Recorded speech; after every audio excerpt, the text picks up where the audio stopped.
기도드리겠습니다. 전능하사 전지를 만드신 하나님 아버지를 내가 믿사오며 그 외아들 우리 주 예수 그리스도를 믿사오니 이는 성령으로 잉태하사 동정녀 마리아에게 나시고 본디오 빌라도에게 고난을 받으사 십자가에 못 박혀 죽으시고 장사한 지 사흘 만에 죽은 자 가운데서 다시 살아나시며 하늘에 오르사 전능하신 하나님 우편에 앉아 계시다가 저리로서 산자와 죽은 자를 심판하러 오시리라. 성령을 믿사오며 거룩한 공예와 성도가 서로 교통하는 것과 죄를 사하여 주시는 것과 몸이 다시 사는 것과 영원히 사는 것을 믿사옵나이다. 아멘. 우리 찬송가 268장 찬양하겠습니다.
빌립보서 1장 12절에서 21절까지 말씀 우리 다 함께 한 목소리로 읽을까요? 시작.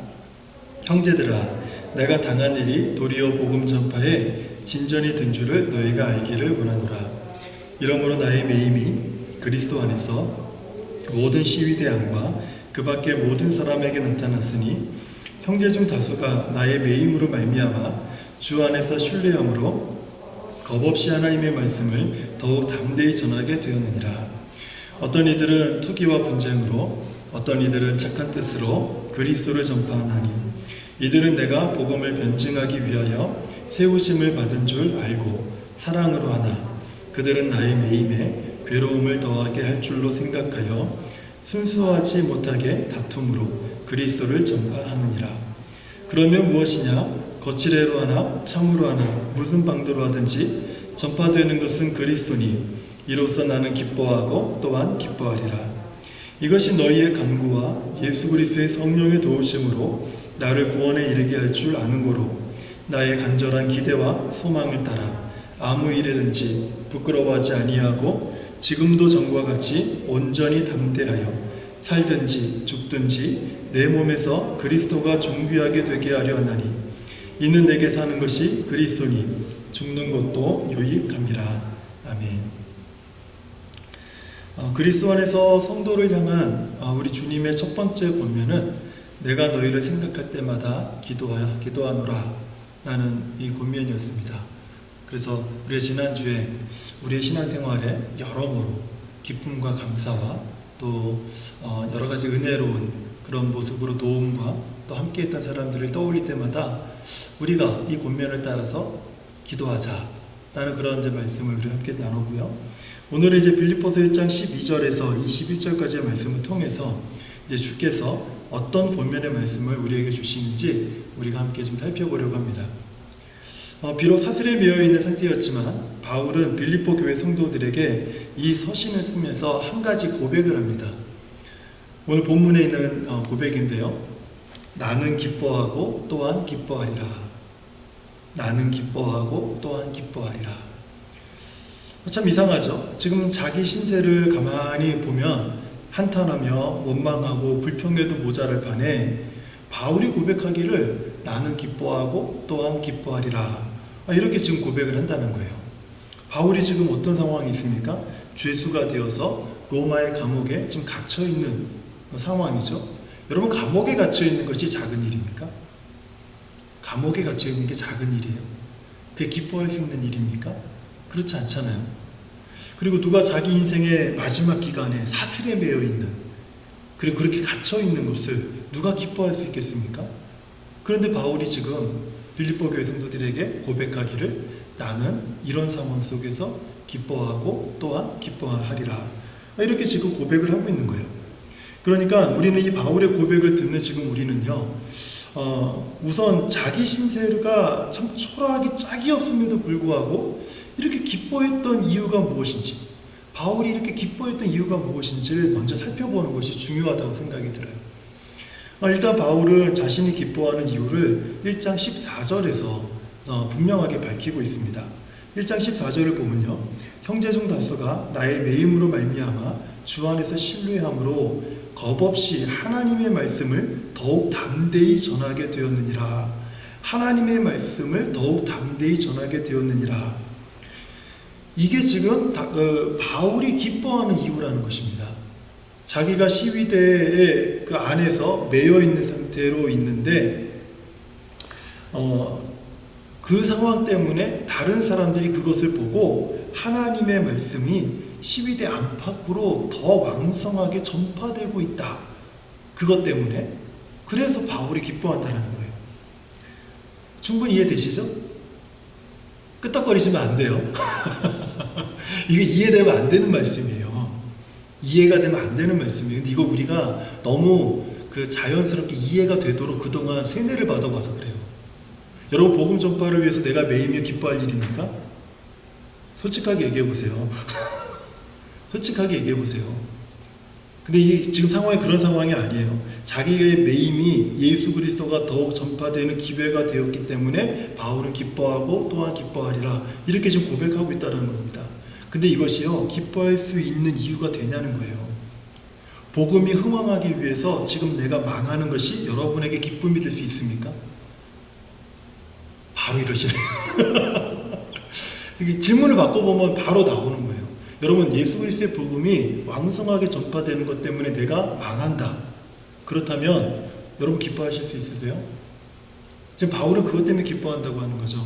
그리고 실제로 바울은요, 이 상황에서 재판을 받고요, 그리고 목이 잘려서 순교하게 됩니다. 지금 이 상황이 바울이 이렇게 기뻐하고 기뻐하노라라고 말할 수 있는 상황이냐는 거예요. 그 이유가 되냐는 거죠.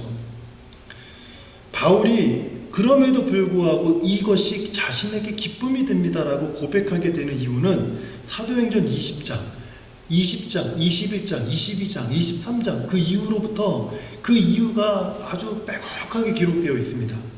그 중에서요, 제가 20장에 대한 스토리를 잠깐만 말씀을 드릴게요. 바울이 3차 선교 여행을 마치고요, 이제 오순절이라고 하는 절기 전까지 예루살렘으로 돌아가려고 애를 씁니다. 그런데 바울을 사랑했고 또 바울과 함께 했던 주변에 경건한 사람들이요, 그 예루살렘으로 올라가는 바울의 여정을 극구 말리는 거예요. 왜 그런가 하면 기도해 보니까 가면 안 되겠는 거예요. 하나님의 성령께서 모든 경건한 자들의 마음에 감동을 주시는데 바울이 거기 가면 죽는다라고 하는 그 감동을 받는 거예요. 그래서 그 주변에 있는 모든 사람들이 바울 선생님, 예루살렘으로 가지 마십시오.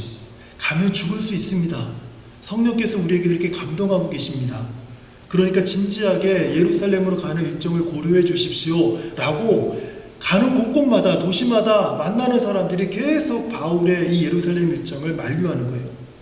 주변의 모든 사람의 반대에도 불구하고 사도행전 20장 22절에서 24절에서 그 모든 성령의 감동으로 하나님의 뜻을 알게 되는 그 모든 말씀을 들은 바울이 이렇게 답변을 해요. 22절부터 보면, 사도행전 20장 22절부터 보면요, 보라 이제 나는 성령에 매여서 예루살렘으로 가는데 거기서 무슨 일을 당하는지 알지 못하노라. 오직 성령이 각 성에서 내게 증언하여, 그러니까 각 성을 지날 때마다 각 성에 있는 사람들이 자신에 대해서 기도하고 증언해 주기를 결박과 환난이 나를 기다린다 하시나. 결박과 환난이 예루살렘에서 기다린다는 거예요. 그럼에도 내가 달려갈 길과 주 예수께 받은 사명, 곧 하나님의 은혜의 복음을 증언하는 일을 마치려 하면은 나의 생명조차 조금도 귀한 것으로 여기지 아니하노라. 바울은요, 다메섹 도상에서 예수를 만난 후부터 바울의 인생의 남은 시간, 그때부터 자기의 생명이 남은 시간까지 예수께서 자기를 부르신 사명을 위해서 불타야 하는 마치 촛불의 심지와도 같은 삶을 살았던 사람이에요. 심지는 초가 다 타버리면 없어지잖아요. 바로 그것을 위해서, 그 복음을 위해서 자신을 불태우면서 살아야 되는 것이 자기 인생의 사명이라고 확고하게 확신하고 있었던 그 사람이 바로 바울입니다. 그래서 바울은 오늘 본문 빌립보서 1장 12절에 자신의 가장 큰 기쁨을 한마디로 요약해서 이렇게 말을 해요. 그 1장 12절에 보면 복음의 진보, 이것이 나의 가장 큰 기쁨입니다. 이렇게 얘기를 하는 거예요. 비록 내가 복음의 진보의 주체가 아니어도 그 복음이 전파되는 것에, 더욱 전파되는 것에 내가 주체가 되는 사람이 아니어도 심지어 내가 망함으로 복음의 진보가 있다면 나는 기뻐할 것입니다 라고 지금 고백하고 있는 거예요. 우리는 바울이 생각하는 이 복음의 진보와 관련해서 두 가지 아주 흥미로운 사실을 오늘 본문에서 발견하게 돼요. 첫 번째는요, 앞에 말씀드린 것처럼 복음은 진보한다라는 거예요.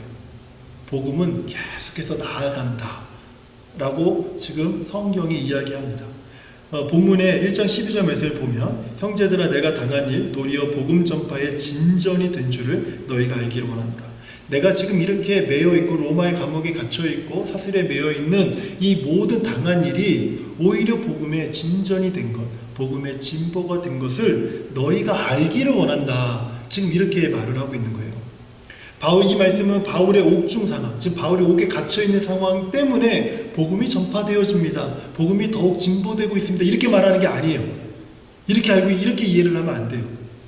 바울은 하나님께서 지금 자신이 겪고 있는 이 상황을 통해서 하나님이 주체가 되셔서 복음이 진보되게 하셨다. 이거를 성도들에게 알려주고자 하는 거예요. 나는 하나님이 복음을 더 진전되도록 하는 일에 쓰여진 도구일 뿐이다. 그것을 진전하게 하신 분은 하나님이다. 복음이 진보되도록 하신 주체는 내가 아니라 하나님이다. 지금 이거를 빌립보 교회 성도들에게 말해주고자 하는 거예요. 그래서 너희가 이것을 알았으면 좋겠다. 지금 나의 매임을 통해서 하나님이 복음을 더 진전시키려고 하신다. 너희가 이것을 알아라. 그래서 나는 기쁘다. 이렇게 얘기하는 거예요. 여러분, 이 말씀 속에서 우리에게 주는 아주 중요한 메시지가 한 가지가 있어요. 바울이 복음을 전하는 주체가 아니었어요. 마찬가지로 오늘날 우리도 복음 진보에 우리도 주체자가 될 수 없다는 뜻입니다. 이것을 알려주는 거예요. 바울이 빌립보 교회 성도들에게 알려주듯이 오늘 우리들에게도 이 사실을 알려주는 겁니다. 우리가 전도에 관해서 교회에서 말씀을 많이 듣다 보면 저분은 어떻게 오셨어요? 누가 이렇게 묻잖아요. 그러면 내가 그분 전도했어요. 어떤 집사님이 그분 전도했어요. 이렇게 말하잖아요. 이거 정말 잘못된 말이에요.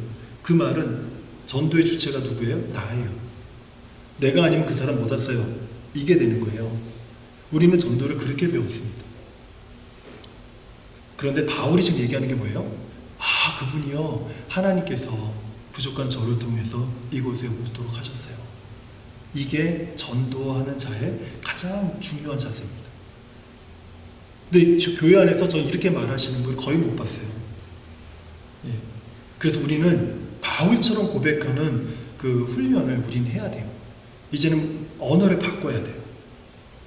언어를 바꿔야 돼요. 두 번째로 우리가 복음의 진보와 관련해서 흥미로운 사실이 뭐냐면 이 복음의 진보는요, 두 가지 형태로 일어난다는 거예요. 그 1장 15절입니다. 그걸 보면요, 어떤 이들은 투기와 분쟁으로, 어떤 이들은 착한 뜻으로 그리스도를 전파합니다. 이렇게 복음이 전파되고 진전되는데, 나아가는데 두 가지 형태가 있다는 거예요. 정말 사도 바울과 같은 마음으로 복음을 전하는 사람들이 있는 거죠. 이게 바로 착한 뜻으로 그리스도를 전파하며 복음의 진보가 일어나도록 하는 사람들이, 이게 사도 바울과 같은 마음으로. 그래서 그 바울의 헌신과 그 복음에 헌신된 그 바울의 모습과 희생, 매여있는 그 모습 때문에 바울을 존경하고 바울을 따랐던 사람들이 마음에 크게 감동이 되는 겁니다. 그래서 예수 그리스도의 복음을 더 힘있게 전파해야겠다. 바울 선생님이 전해야 될 그 자리까지, 그 목까지 내가 더 전해야겠다. 이런 착한 뜻으로 바울의 뜻과 함께해서 복음이 더 왕성하게 전파되어지고 있다. 지금 이렇게 얘기를 하고 있는 거예요. 또 한 종류가 뭐냐면, 이게 참 흥미로운데요, 투기와 분쟁으로 복음이 전파된다는 거예요. 투기와 분쟁으로. 이것은요, 불순한 목적으로 복음을 전하는 사람들에 관한 이야기예요.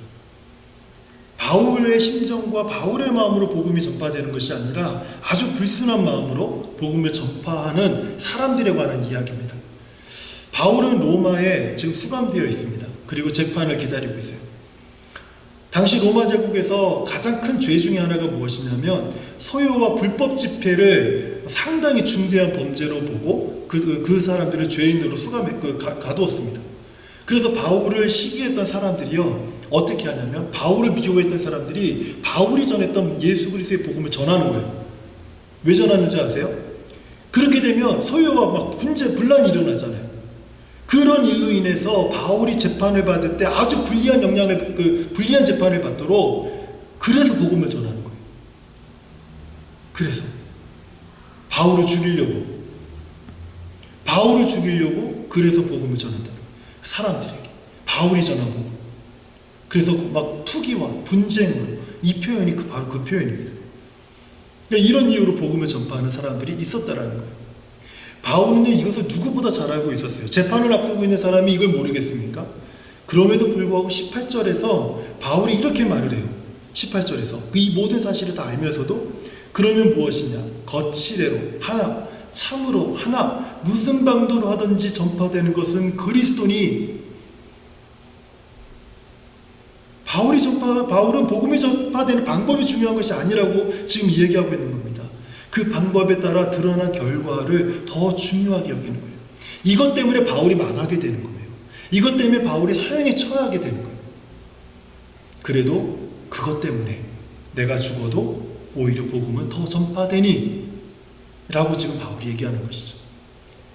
여러분, 예수 그리스도의 방법이 어떤 방법으로 전달되든지 간에 한 영혼에게 예수 그리스도의 복음이 노출되도록 만드는 것, 이건 하나님께서 행하는 복음의 진보다. 지금 바울이 그렇게 얘기하고 있는 겁니다.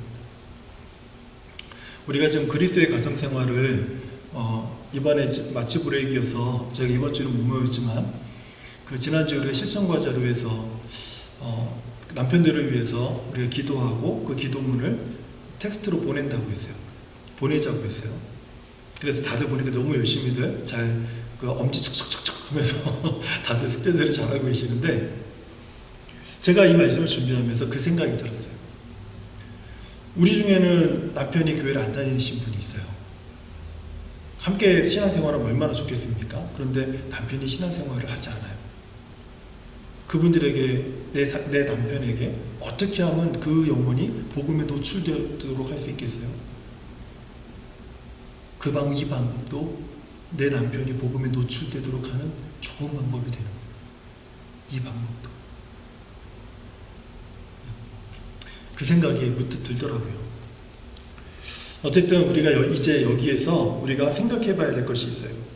복음이 전파되는 이 두 번째 형태의 방법을 따르잖아요. 투기와 분쟁으로 복음이 전파되는 이 두 번째 형태의 방법을 따르게 되면 복음은 더 진전되고 복음은 더 왕성하게 전파된다 할지라도 바울 자신의 인생은 망합니다. 그런데도 자기 인생이 망하는데도 복음이 전파되는 것으로 기뻐하는 이유가 도대체 무엇일까요? 이제 처음 질문으로 돌아오는 거예요.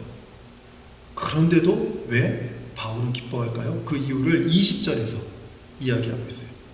20절을 보세요.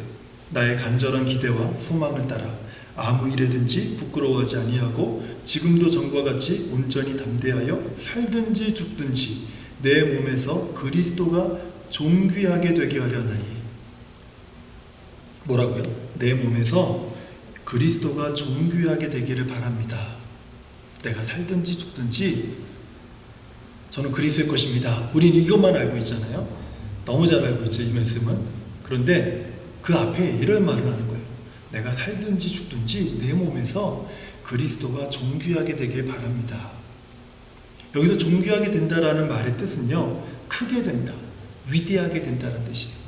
그래서 내가 살든지 내가 망하든지 죽든지 초라해지든지 그리스도께서 내 안에서 위대해지길 원합니다. 나를 통해서 위대해지길 원합니다. 그것을 바랍니다. 지금 바울이 그것을 고백하는 겁니다. 그래서 바울은 자기의 매임을 통해서 복음이 더 전파되든지 자기가 죽을 힘을 다해서 복음을 전파하든지 복음이 전파되면 될수록 그리스도께서 자기 안에서 존귀하게 되신다는 것을 잘 알고 있는 사람이라는 거예요.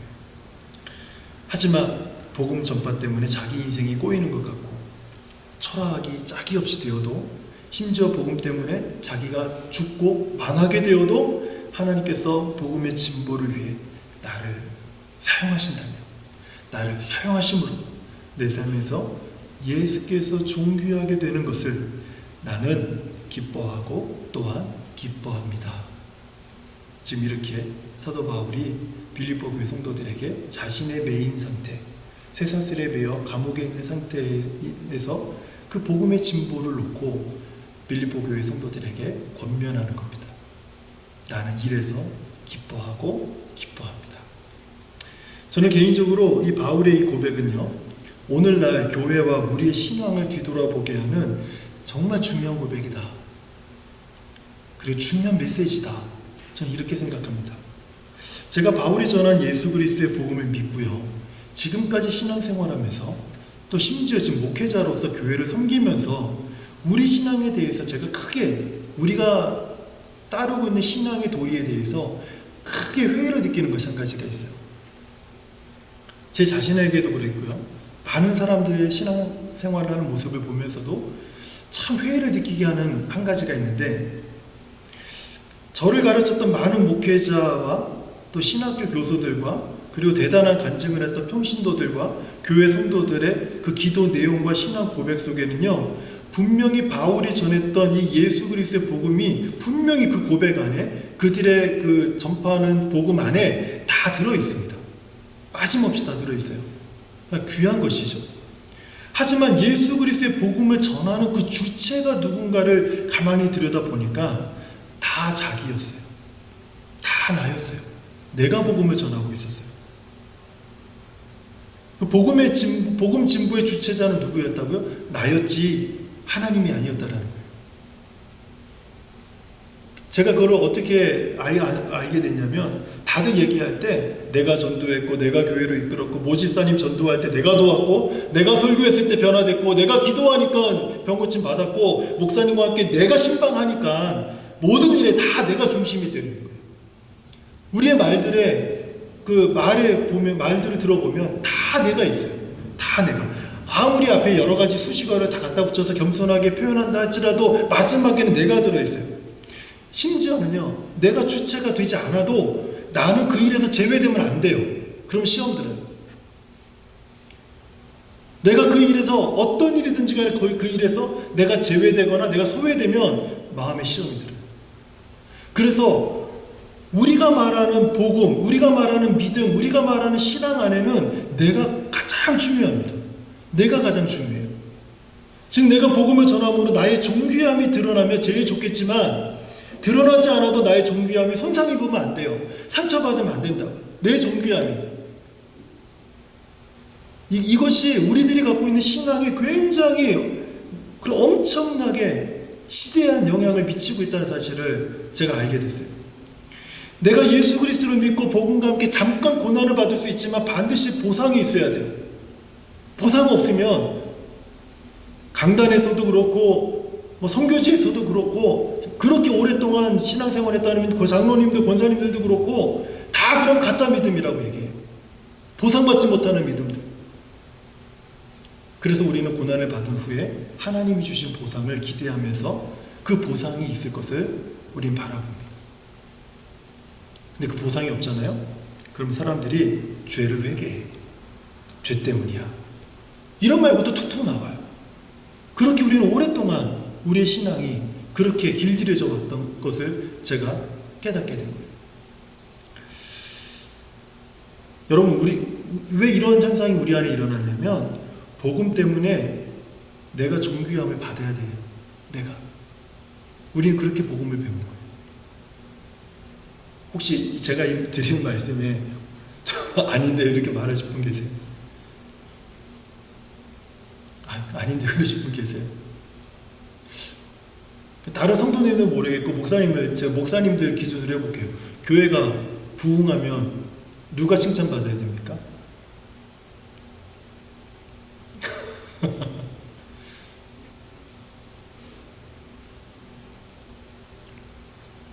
우리는 예수 그리스도를 믿고 예수 그리스도 따르고 예수 그리스도만이 우리의 진정한 주인이시고 그분 앞에서 나는 초라하고 아무것도 할 수 없고 보잘것없는 사람이고 나는 주의 종이고 여러 가지 온갖 수식어를 다 사용한다 할지라도 내가 망하면 안 돼요. 내가 망하면 안 돼요. 근데 바울의 고백에는요, 지금까지 제가 말씀드렸던 이런 전제들이 전혀 없습니다. 나는 기뻐하고 또한 기뻐하리라. 그리고 바울은요, 목이 잘려 죽어요. 바울이 받은 보상은 무엇입니까? 우리는 바울이 행했던 능력, 바울의 가르침, 바울이 사람들이 따랐던 어떤 그 리더십, 존경, 이것은 굉장히 강조하고 부각하지만 바울의 고난, 바울의 죽음, 바울의 희생은 따르려고 하지 않아요. 바울은 사람들이 말하는 그 영광은 배설물처럼 여겼고요. 지금 이 부분 내가 망하게 되어도 복음이 진보되는 것을 인하여 나는 기뻐하고 또한 기뻐하리라. 이것이 바울 중심 안에 가장 선명하게 남아있었던 바로 메시지였던 거예요. 여기서 기뻐한다라는 말이 2번 반복되고 있잖아요. 이것은 바울의 확고한 기쁨을 말함과 동시에 2가지 의미가 더 담겨져 있습니다. 복음의 진보를 위해 받는 고난을 나는 지금도 기뻐하고 앞으로도 기뻐할 것이다. 바로 이거예요. 좀 말이 길어졌죠? 2가지 의미가 뭐예요? 복음 진보를 위해 받는 고난을 지금도 기뻐하고 앞으로도 기뻐할 것입니다. 현재도 기뻐하고 미래에도 기뻐할 것입니다. 이 기쁨은 현재의 나의 기쁨이요, 이 기쁨은 미래의 나의 기쁨이 됩니다. 라고 바울이 지금 고백하는 겁니다. 오늘 우리는 바울의 고백을 통해 한 가지는 확실하게 알게 되는 것이 있습니다. 신앙생활의 주체가 내가 될 때 우리는 믿음으로 인해 겪는 고난을 기뻐할 수 없다는 뜻이에요. 하지만 우리 신앙생활의 주체가 내가 아니라 예수 그리스도가 될 때 비로소 우리는 바울처럼 나는 기뻐하고 또한 기뻐합니다 라고 우리도 고백할 수 있게 된다는 겁니다. 그러므로 빌립보서 말씀이 이 밤에 우리에게 주는 권면이 있다면 그것이 무엇이겠습니까? 믿음을 따르는 삶의 고난을 너희는 기뻐하고 또한 기뻐하라. 이 메시지예요.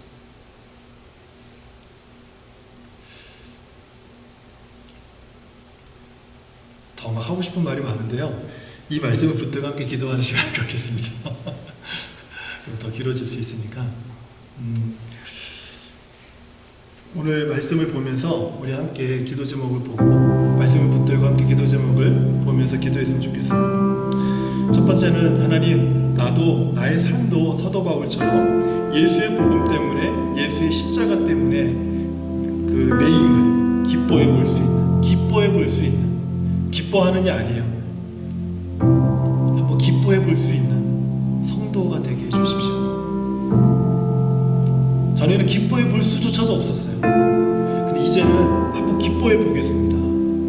바울처럼 내가 예수님을 믿는 것 때문에 내가 받고 있는 이 고난, 내가 참아야 되는 그 인내, 견뎌내야 되는 그런 인내들, 내가 베풀어야 되는 자비들, 내가 원하지 않는 용서들, 그리고 주고 싶지 않은 사랑, 그 모든 것이 있다 할지라도 내가 그 십자가 때문에, 복음 때문에 매였다면 그것으로 내가 뭐 조금이라도 내가 기뻐해 볼 수 있는 그런 성도가 되게 해주십시오. 이렇게 한번 기도했으면 좋겠습니다. 두 번째는 하나님, 나도 예수 그리스도의 복음을 순전한 마음으로 전하는 증인이 되도록 도와주십시오. 내가 증인이 되도록 도와주십시오. 제가 주일날 말씀드렸죠. 전도는요, 교회 예배당에, 우리 예배당에 빈자리를 채우는 게 전도가 아니에요. 전도를 정말 잘못 배운 거예요. 전도는 내가 증인이 되는 것입니다. 사람을 데려오는 것이 아니라 밖에 나가서 내가 예수 부활의 증인입니다 라고 말하는 거예요. 그 말은 못하는데 사람을 데려와요. 그게 나쁘다는 뜻이 아니에요. 데려온 것이지 나는 증인의 삶을 살지 못할 수도 있다. 사람은 데려와도 나는 증인이 될 수 없을 수도 있다는 거예요. 하지만 증인이 되면 사람을 데려오지 않아도 내가 증인이 되면 나는 바울처럼 복음으로 인해서 기뻐할 수 있는 사람이 되는 겁니다. 세 번째는요, 하나님, 우리가 예수 그리스도를 믿는 믿음으로 인해서 어떠한 고난이 있다 할지라도, 내가 예수 믿기 때문에 가정에서 힘들고 어려운 일이 있겠죠. 내가 일하는 곳에서 어려움이 있겠죠. 불편함이 있겠죠. 교회에서도 갈등이 있을 수 있겠죠. 그래도 내가 기뻐하고 또한 기뻐하는 성도가 되게 하여 주십시오. 우리 세 가지 기도 제목 가지고 우리 함께 기도하도록 하겠습니다. 하나님 아버지, 감사합니다. 오늘 이 밤에 우리 하나님께서 우리에게 주신 말씀, 믿음을 따르는 삶의 고난을 너희는 기뻐하고 또한 기뻐하라. 하나님, 이 말씀을 우리가 붙들고 우리도 사도 바울처럼 예수님의 복음 때문에, 예수님의 십자가 때문에 매여있는 나의 모습을 하나님, 내가 조금이라도 더 기뻐해 볼 수 있는 그런 성도가 될 수 있도록 도와주시기를 원합니다. 하나님, 너무 힘듭니다. 너무 어렵습니다. 때로는 답답합니다. 문제가 해결되지 않고 길이 막혀서 열리지 않습니다.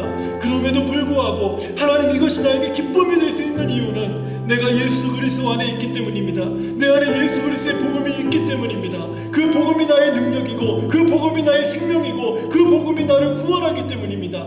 하나님, 이 복음 때문에 하나님, 내가 주로 인해서 받는 여러 가지 고난과 어려움, 매임이 있다 할지라도 하나님, 내가 기뻐할 수 있는 그런 성도가 될 수 있도록 하나님 도와주시옵소서. 하나님, 나도 예수 그리스도의 복음을 정말 순전한 마음으로 전하는 증인이 될 수 있도록 하나님 도와주시기를 원합니다.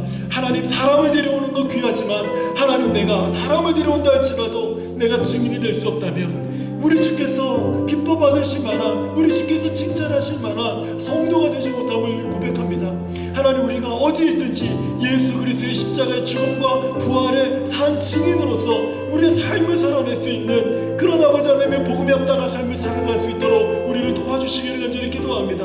하나님, 우리가 예수 그리스도를 믿는 그 믿음으로 인해서 내 삶에 어떠한 크고 작은 여러 가지 고난이 있다 할지라도, 아픔이 있다 할지라도, 고통이 따른다 할지라도, 하나님, 내가 우리 주님 때문에 기뻐하고 또한 기뻐하는 그런 성도가 되게 하여 주시옵소서. 하나님, 이것이 나의 지금의 기쁨이 되게 하시고 앞으로도 이것 때문에 내가 기뻐할 수 있는 그런 아버지 하나님의 기쁨을 누리는 성도가 되도록 도와주시옵소서. 그래서 아버지 하나님, 내 안에 있는 신앙과 내가 고백하는 믿음의 고백과 내가 전하는 복음의 그 주체가 내가 아닌 오직 예수 그리스도 그분이 중심이 되게 하여 주시고, 그분 때문에 내가 흥하든지 내가 망하든지 내가 초라해지든지 내가 부족해지든지 때로는 소외되고 내가 잊혀진다 할지라도 하나님의 복음이 진보됨으로 인하여 나도 바울처럼 기뻐하고 나도 바울처럼 또 기뻐할 수 있는 그런 하나님의 사람이 될 수 있도록 도와주시기를 기도합니다. 내 신앙의 고백이 내가 주인이 아니라 하나님 오직 예수 그리스도 그분이 주인이 될 수 있도록, 그분만을 바라볼 수 있도록 우리가 고백할 수 있도록 하나님께서 도와주시고 인도하여 주시옵소서. 인도하여 주시옵소서. 예수님의 이름으로 기도합니다.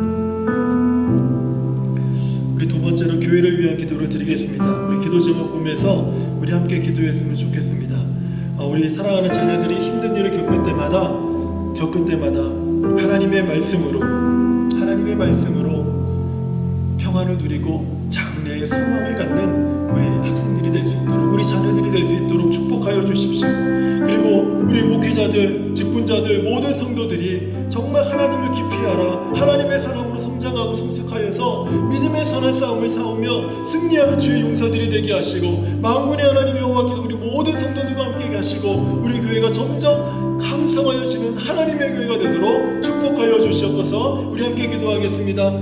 하나님 아버지, 하나님 교회를 위해서 우리가 함께 기도하기 원합니다. 무엇보다도 우리 다음 세대, 우리 이 제네레이션 워시퍼들을 위해서 함께 기도하기 원합니다. 하나님, 이번 달의 주제처럼 힘든 일을 당할 때마다 우리 사랑하는 자녀들이 말씀과 믿음으로 자라서 성령으로 아버지 보살핌을 받아서 하나님, 그들이 아버지 힘들고 어려운 일을 당할 때에 자신의 삶에 주어지신 하나님의 계획이 재앙이 아니라 평안이고 장래에 대해 소망을 주는 일을 하나님이라는 것을 우리 학생들이, 우리 자녀들이 기억하게 하시고 그 말씀의 마음에 받아 하나님 성장하는 귀한 우리 자녀들 되도록 하나님 도와주시기를 기도합니다. 하나님, 우리 교회 속한 목회자들과 직분자들과 모든 성도들이 하나님 시간이 지나면 지날수록 하나님의 말씀을 깊이 알라 하나님의 사람으로 성장하도록 하나님 도와주시고, 하나님 성숙한 우리 모든 성도들이 되도록 하나님 도와주시옵소서. 너 하나님의 사람아, 이 믿음의 선한 싸움을 싸우라 하셨을 때 아버지 하나님, 우리가 이 믿음의 선한 싸움에 우리가 도망치지 않게 하시고 물러나지 않게 하여 주시고, 아버지 하나님 맞서 싸우며 승리하는 하나님의 사람들, 하나님의 성도들, 주의 용사들이 되도록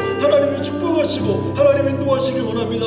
우리 만군의 하나님 여호와께서 우리 사랑하는 모든 성도들의 가정과 사업과 일터와 자녀 가운데 함께하여 주시고, 아버지 하나님 에베네셀 교회가 정말 하나님의 복음으로 말미암아 예수 그리스도의 진리의 복음으로 말미암아 점점 강성하여지는 하나님의 교회로 성장하도록 성숙되어지도록 하나님의 교회를 축복하여 주시고 은혜를 베풀어 주시고 하나님 충만하도록 하나님 도와주시길 간절히 기도합니다. 하나님께서 함께 하시는 교회, 강성해지는 교회, 아버지 하나님 에베네셀 교회가 되도록 하나님 축복하여 주시옵소서. 함께 예배한 우리 사랑하는 모든 성도들이 주의 말씀을 깨달아 더욱더 믿음으로 성장하고 성숙하여서 우리 주 예수 그리스도의 증인이 되어서 복음에 합당한 사람들이 되어지고, 나아가서 만군의 하나님이 함께 하심으로 요셉과 같이 영통한 삶을 살아가는 복된 성도들이 되도록 하나님이 축복하여 주시고 하나님 인도하여 주시되, 하나님 우리가 함께 모여 예배하고 우리가 함께 그리스도의 복음을 나누고 아버지 섬길 때 우리 안에 복음의 역사와 복음의 능력이 나타나는 하나님의 교회가 되게 하여 주시고, 교회에 속한 모든 한 영혼들이 그리스도로 알아 구원에 이르며 복음의 영광에 참여하게 하는 아름다운 하나님의 교회, 강성해지는 교회가 되도록 하나님께서 축복하여 주시고 하나님 인도하여 주시옵소서. 하나님께서 든든한 반석 위에 세우셔서 더는 흔들리지 않게 하여 주시고 우리 하나님 베푸시는 놀라운 축복 속에서 강건하게 나아가는 하나님의 교회가 되도록 축복하여 주시옵소서. 예수님의 이름으로 기도합니다. 아멘. 우리 세 번째로는 우리 우크라이나를 위해서 기도하는 시간을 갖도록 하겠습니다. 제가 주일에 광고하는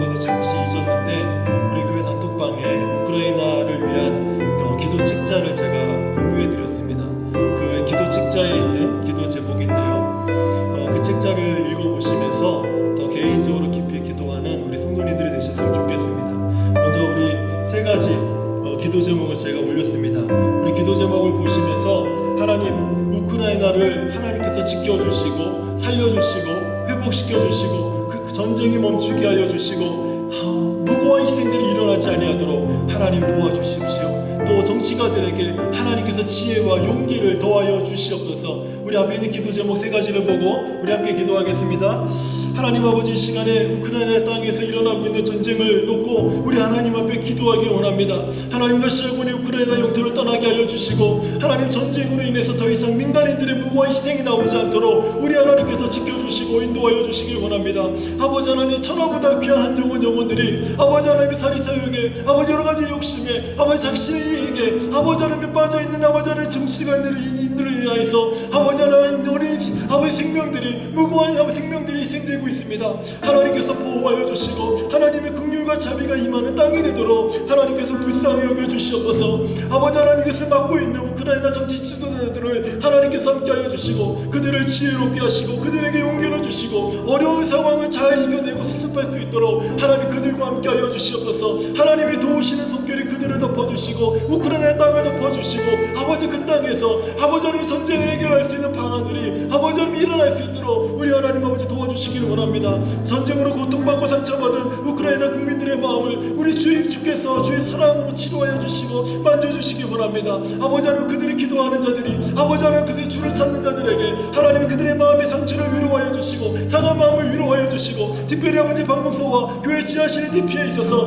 모든 우크라이나 사람들 아버지 하나님, 그들이 그곳에서 기도하는 자들 아버지 하나님 기도를 들으시고 아버지 그들 생명들을 안전하도록 하나님이 지켜주시기를 간절히 기도합니다. 그래서 아버지 하나님, 아버지 이 땅을 위해서 기도하는 아버지 수많은 영혼들의 기도를 들으시고 불쌍히 여겨주시고 아버지 하나님, 온 세상 안에 전쟁이 아니라 하나님의 은혜와 하나님의 자비와 하나님의 긍휼로 인하여서 우리가 침멸되지 아니하는 그 은총을 다시금 누리고 회복을 누리도록 하나님께서 축복하여 주시고 하나님 아버지 인도하여 주시옵소서. 예수님의 이름으로 기도합니다. 우리 마지막으로 충만함을 위한 기도, 우리 5가지 기도 제목 함께 힘있게 읽고 우리 기도하도록 하겠습니다. 하나님, 우리에게 회복을 주시옵소서. 하나님, 우리에게 능력을 주시옵소서. 하나님, 우리에게 기적을 주시옵소서. 하나님, 우리에게 성령 충만을 주시옵소서. 하나님, 우리를 강성하게 하여 주시옵소서. 함께 기도하겠습니다. 살아계신 하나님 아버지, 감사합니다. 하나님, 오늘 이 밤에 우리 하나님께서 주시는 회복으로 말미암아서 아버지 함께 기도하는 우리 사랑하는 집사님들 권사님의 심령 가운데 아버지 하나님, 우리 안에 온전한 회복이 하나님 우리 안에 충만하게 일어날 수 있도록 하나님 도와주시기를 간절히 기도합니다.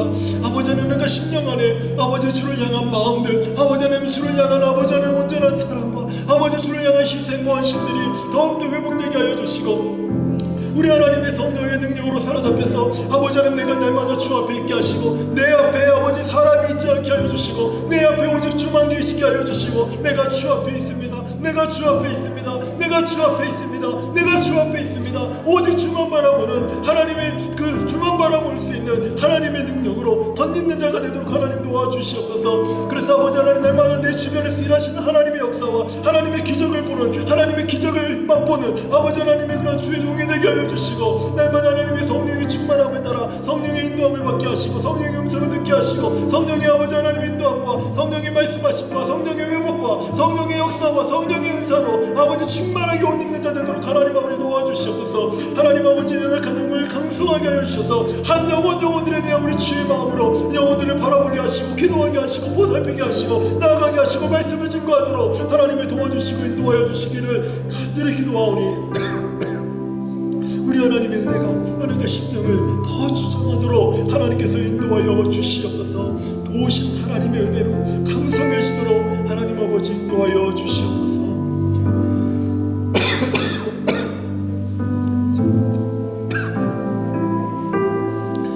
살아계신 하나님, 오늘 이 밤에 우리가 기도하며 우리 주님 앞에 나아갑니다. 하나님, 우리는 언제나 날마다 회복이 필요합니다.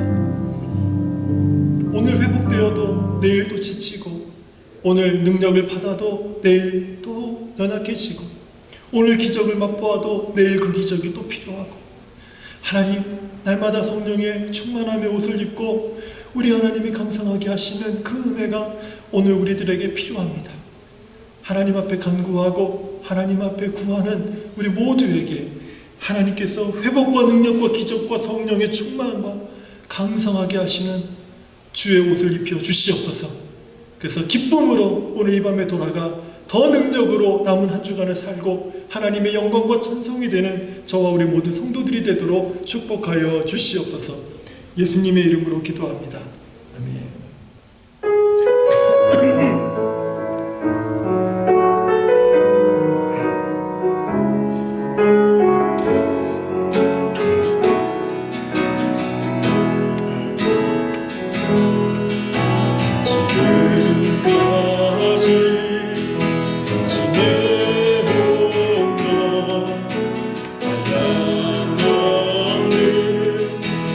주님의 은혜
이제는 우리에게 생명을 주시기 위해서 십자가에서 피 흘려 죽으신 예수 그리스도의 은혜와 그 아들 예수 그리스도의 복음을 통하여 우리를 사랑하신다 증거하신 하나님의 놀라우신 사랑과 성령님의 감화 감동 위로와 교통하심이 우리의 믿는 그 도리를 따라 우리 삶에 찾는 그 고난 때문에 아파하고 슬퍼하고 원망하고 때로는